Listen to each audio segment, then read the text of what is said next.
Ashama harka fuudhee hordoftootaafi kabajamtoota chaanaalii kiyya jalatti argamtan marti keessanuu xiqqaa guddaanii beekaa wallaalanii hundumti keessanuu akkam jirtan bakka jirtanitti nageenyi waaqayyoo isiniif haa ta'u isiniin jecha walirraa bannee turree jirra garuu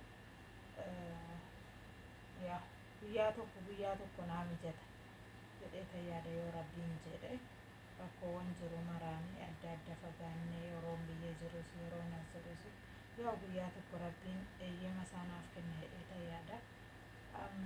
Warroonni na gaafatanii dhugaa dubbachuuf keessanillee dawwaltanii erganas dhufee rakkoo keessanitti minaa gaafattan galatooma hedduu takka isin galateeffadhaan isiniin jedha. Yaa harma viidiyoo hojjedhu dhabee taanaanii isiniin jedha yaa rakkoo jiru hunda isinitti hime waan ta'eef yaa rakkoo keessaa immoo kan nama baasu waaqa waan ta'eef waaqumatti himachuudha. Guyyaa tokko hin darbaa isinii galee bara tokkotti nama kenna waan ta'eef obsaan dabarsuudha. Obsineetuma dabarsinaan isiniin jedha. Akka duraanii maanaan jechuu jijee jedhaniis ofitti aaruun hin barbaachisu waan ta'eef fatanaan nama lafa kanarra jiruuf waanuma jirudha. Fatanaa san immoo kan beekutu keessa darba. Tsolotuma gooneetu waaqa keenya kadhannee keessa dabarra yoo waaqayyoon jedha waa hundumtuu guyyaa tokko ni darba jedheetii yaada. Kanaaf isinirraa badee warroonni karaa keessas dhuftanii naaf dawwaltanii bilbila kiyya na gaafattan koomentiidhaan illee na gaafattanii dammoo koomentiidhaan har'a sin deebitee biyya arabaatti warri naan jettanii sin jirtanii yaa maal baasu amaraatu jedha Oromoon yaa waan jiru hundumaa waanuma wajjumaan beennu akkas waa hunda dubbachuun hin barbaachisu jechuudha. Kanaaf naaf galatooma isiniin jechuu jaaladha.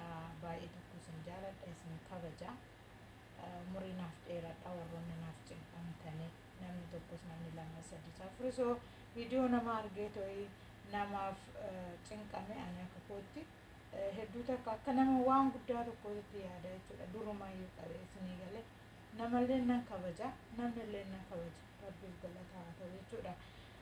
Warroonni immoo har'asas deebitee har'asas dhuftee naan jettanii yaa atis as jirta annis galee dhufee kuni waan gaafii hin qabu isinii galaame warroonni har'asas deebitee naan jettan atis asuma jirtasaa ani immoo galee tanaan dhufee biyya waan jiru laalee tanan haala hojii ilaalee tanan hojiin kun maal ta'a jijjiirama gara fuulduraatti maaltu na fide jedhee ilaalee tanaanii raasee dhimbiibee tanan dhufee ati immoo osuma waa tokkoyyuu hin argin asuma jirta asumatti as deebi'ee jechuudha. Maaliif namni waan caalu filata waan ta'eef namni waan boru irra bu'aa isaa kennuu filata waan ta'eef waan sanitti deebi'aa jechuudha. እና akkasii yaa'u deebi'ee jira. Dhugaamattiin deebi'ee biyyuma arabaa keessaa baheettan deebi'ee isiniin jedha isinii galee warroonni immoo galtanis akka koos deebitanii yaa'u jabaadha isiniin jedha. Har'asas deebitee namni isin jedha maaliif akka deebite situ beekaa waan ta'eef isii galee kaayyoo maaliitiif akka biyyatti deebite biyya kanatti deebite situ beekaa waan ta'eef haamilee ofitti godhito jabaadhu. Warroonni immoo yaani har'asas deebite biyya arabaatti deebite moo kushina arabaatti deebite moo warreetta ati maaf ta'echa maal godhuuf ta'echaati maal godhuuf ta'echaati maal jecha akkana namaan jechuun namni waan nyaatu dhabee yookaan waan dhugu dhabee miti sii galaami biyya namaatti kan deddeebu jechuudha. Sii galee tokko hojii hedduu jammaree hojiin sun bakka gaafam jechuufi dhabu. Sii galee tokko immoo maatii ofiif daa'ima kiyya barsiifadha hojiin kun na fide waan ta'eef biyyi keenya maal keessa jira har'a nama meeqatu hojii tokko qabatee hojii sanirraa waa xiqqoo atarrafee jiraata. Kana waan ta'eef waan ammaaraa cidhabeef mana namaatti yookaan kushina namaatitti deebi'e malee sii galee jaalateeti miti. Sii galaami ati jaalatteeti miti kana oggaa meeqate anillee galee oggaa lama turee tanaan sii galee biyya kiyya jechuudha. Maatii kiyya wajjin oggaa lama taa'e tanaan oggaa lamaanan ani as taa'e sana ati immoo asuma jirtaa. Sii galee of gaafadhu mataa keetittiin siin jedha gaafii namaaf dheeressuun dura ofii keetii ol gaafadhu. Tokkommoo waan sii dhiyeessu jechuudha. Waggaa lamaan kana ani galee waan hojjedhee dhufe. Sii galee firii tokko buusee tanaan dhufe. Okay, waggaa lamaan kana atoo maal hojjette?